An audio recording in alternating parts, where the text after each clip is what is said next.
Olá, povo de Deus, terceiro domingo da Páscoa, 14 de abril de 2024. Nossa reflexão de hoje é a partir de Atos 3, de 13 a 15, 17 a 19, primeira carta de João 2, de 1 a 5a e Lucas 24, de 35 a 48. Pedro se dirigiu ao povo dizendo: o Deus de Abraão, de Isaque, Jacó, o Deus de nossos antepassados, glorificou seu servo Jesus. Vós o entregastes e o rejeitastes diante de Pilatos, que estava decidido a soltá-lo. Vós rejeitastes o santo e o justo e pedistes a libertação para um assassino. Vós matastes o autor da vida, mas Deus o ressuscitou dos mortos, e disso nós somos testemunhas. E agora, meus irmãos, eu sei que vós agistes por ignorância, assim como vossos chefes. Deus, porém, cumpriu desse modo o que havia anunciado pela boca de todos os profetas, que o seu Cristo haveria de sofrer. Arrependei-vos, portanto, e convertei-vos, para que vossos pecados sejam perdoados. Os versículos 11 e 12 que abrem a perícope de hoje mostram Pedro inteiramente consciente de que o fazer o paralítico andar nada tem a ver com o poder deles, dos apóstolos, e sim com o poder de Deus a eles conferido. Usando uma linguagem que eles entendiam bem, Pedro recorria ao testemunho dos antepassados, invocando o Deus de Abraão, Isaque e Jacó. Esse poder de Deus, compreendido à luz do querigma cristão, era suficiente para fundamentar a fé em Cristo. Pedro tenta amenizar a acusação aos judeus pelo assassinato de Jesus, dizendo que eles podem ter agido por ignorância. Porém, o que não se admite mais é a persistência deles em não aceitar Jesus como Filho de Deus, como Messias.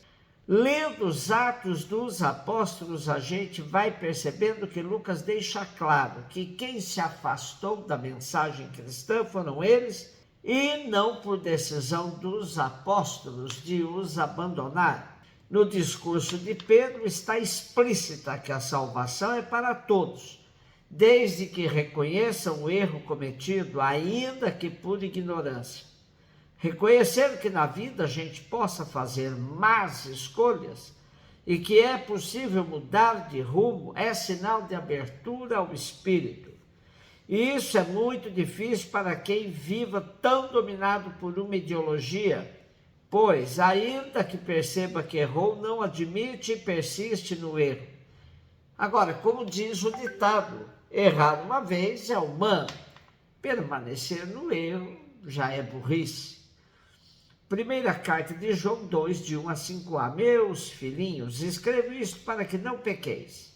No entanto, se alguém pecar, temos junto do Pai um defensor, Jesus Cristo, o justo. Ele é a vítima de expiação pelos nossos pecados, e não só pelos nossos, mas também pelos pecados do mundo inteiro. Para saber que o conhecemos, vejamos se guardamos os seus mandamentos.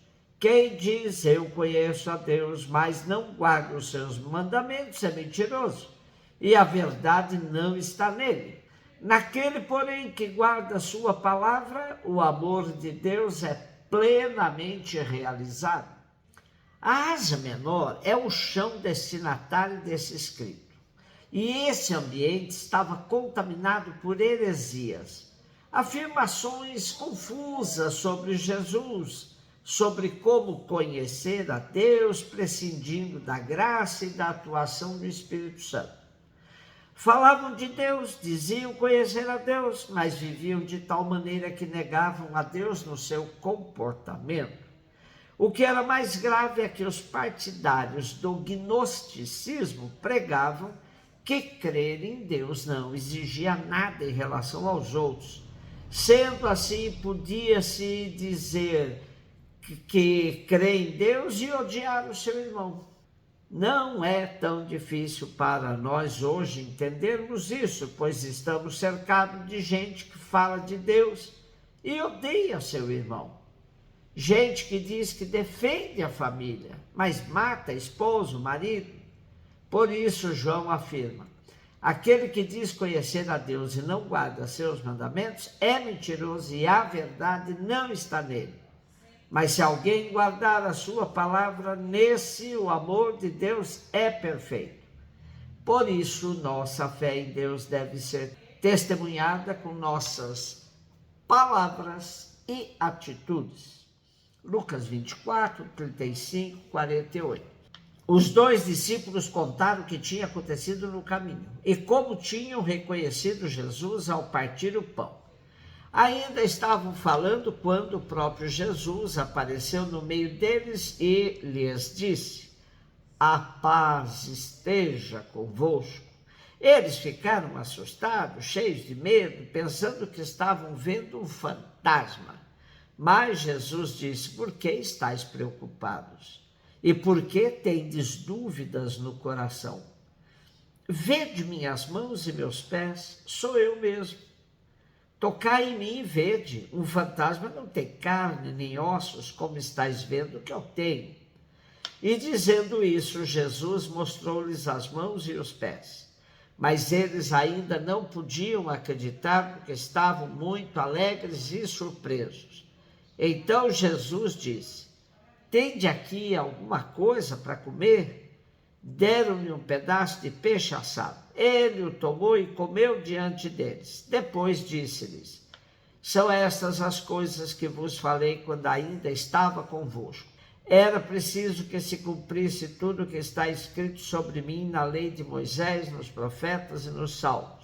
Então Jesus abriu a inteligência dos discípulos para entender as Escrituras e lhes disse: assim está escrito, o Cristo sofrerá e ressuscitará dos mortos ao terceiro dia, e no seu nome serão anunciados a conversão e o perdão dos pecados a todas as nações, começando por Jerusalém. Vós sereis testemunhas de tudo isso. O texto que narra a reintegração dos discípulos de Emaús na comunidade dos primeiros cristãos é surpreendente.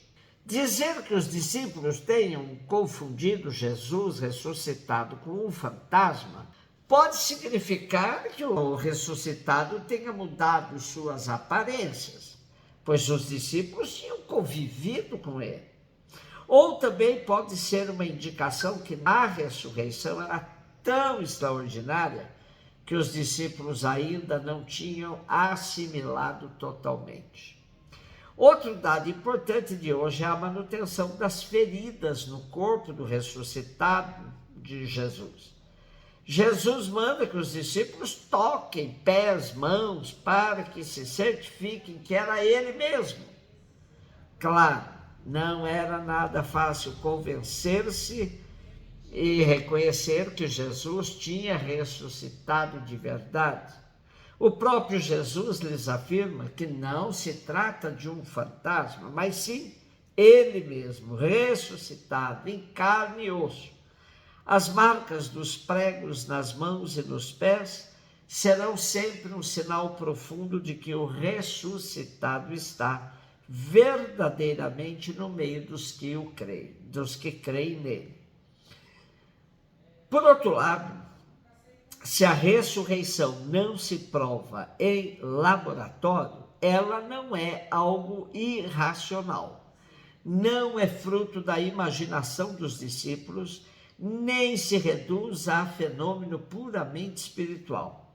A ressurreição é fato que atinge o próprio corpo. Daí a identidade do ressuscitado como um Jesus terrestre. Qualquer ação humana que traz mais vida para os corpos oprimidos, doentes, torturados, famintos e sedentos, não é apenas obra de misericórdia, é também sinal concreto do fato central da fé cristã, a ressurreição do próprio Senhor Jesus com seu corpo chagado. Um beijo no seu coração.